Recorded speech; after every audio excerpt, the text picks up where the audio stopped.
അയോധ്യയിലെ രാമക്ഷേത്രത്തിന്റെ പ്രതിഷ്ഠാ ചടങ്ങിനെക്കുറിച്ചുള്ള കോൺഗ്രസ് നേതാവ് രാഹുൽ ഗാന്ധിയുടെ നാച്ച്ഗാന പരാമർശത്തിനെ വിമർശിച്ച് രംഗത്തെത്തിയിരിക്കുകയാണ് യു.പി. മുഖ്യമന്ത്രി യോഗി ആദിത്യനാഥ്.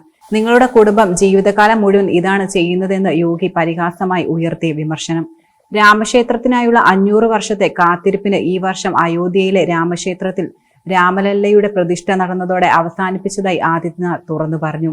അയോധ്യയിൽ മഹത്തായ ക്ഷേത്രം നിർമ്മിക്കുന്നത് കാണാൻ ആയിരക്കണക്കിന് ഹിന്ദുക്കൾ ത്യാഗം സഹിച്ചുവെന്നും അദ്ദേഹം കൂട്ടിച്ചേർത്തു. 500 വർഷത്തെ കാത്തിരിപ്പിന് ശേഷം രാജ്യവും ലോകവും മുഴുവൻ ഇപ്പോൾ സന്തോഷത്തിലാണ്. എന്നാൽ ഈ നിർഭാഗ്യവാന്മാരായ കോൺഗ്രസുകാർ ഇതിനെ വെറുക്കുകയാണ്, അദ്ദേഹം വ്യക്തമാക്കി.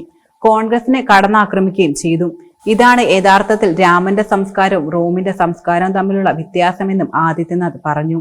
ഒരു വശത്ത് രാമന്റെ സംസ്കാരത്തിൽ വളർന്നു വന്നവരാണുള്ളത്, മറുവശത്ത് റോമൻ സംസ്കാരത്തിൽ വളർന്നു വന്നവരും. നിർഭാഗ്യവശാൽ തങ്ങളെ യാദൃശ്ചികമായി ഹിന്ദു എന്ന് വിളിക്കുന്ന നിർഭാഗ്യവാന്മാർ അത് എങ്ങനെയാണ് സഹിക്കുക? കോൺഗ്രസ് നേതാവിന്റെ അഭിപ്രായങ്ങൾ ഗാന്ധി കുടുംബത്തിന്റെ യഥാർത്ഥ സ്വഭാവവും ഹിന്ദുമതത്തോടുള്ള അവഹേളനമാണ് കാണിക്കുന്നതെന്നും അദ്ദേഹം ശക്തമായി കുറ്റപ്പെടുത്തി. ഹരിയാനയിലെ ബർവാലയിൽ ഒരു തിരഞ്ഞെടുപ്പ് റാലിയെ അഭിസംബോധന ചെയ്തുകൊണ്ട് സംസാരിക്കവെയാണ് രാഹുൽ ഗാന്ധി രാമക്ഷേത്രത്തിന്റെ പ്രതിഷ്ഠാ ചടങ്ങിന് നാച്ച്ഗാന എന്ന പരാമർശം നടത്തിയത്. അയോധ്യ ലോക്സഭാ സീറ്റ് ബി.ജെ.പിക്ക് നഷ്ടമായത് സമാജ്വാദി പാർട്ടിയുടെ അവധേഷ് സിംഗിന്റെ ഇത്തരം നടപടികളാണെന്നും അദ്ദേഹം തുറന്നു പറഞ്ഞു. അതേസമയം ഹരിയാനയിൽ വോട്ടെടുപ്പ് ഒക്ടോബർ 5-ന് നടക്കും. വോട്ടെണ്ണൽ ഒക്ടോബർ 8-ന് ആരംഭിക്കും. ഹരിയാനയിൽ ബി.ജെ.പി തുടർച്ചയായി 3-ാം തവണയും അധികാരത്തിലെത്തുമെന്ന ആത്മവിശ്വാസം ആദിത്യനാഥ് പ്രകടിപ്പിച്ചു.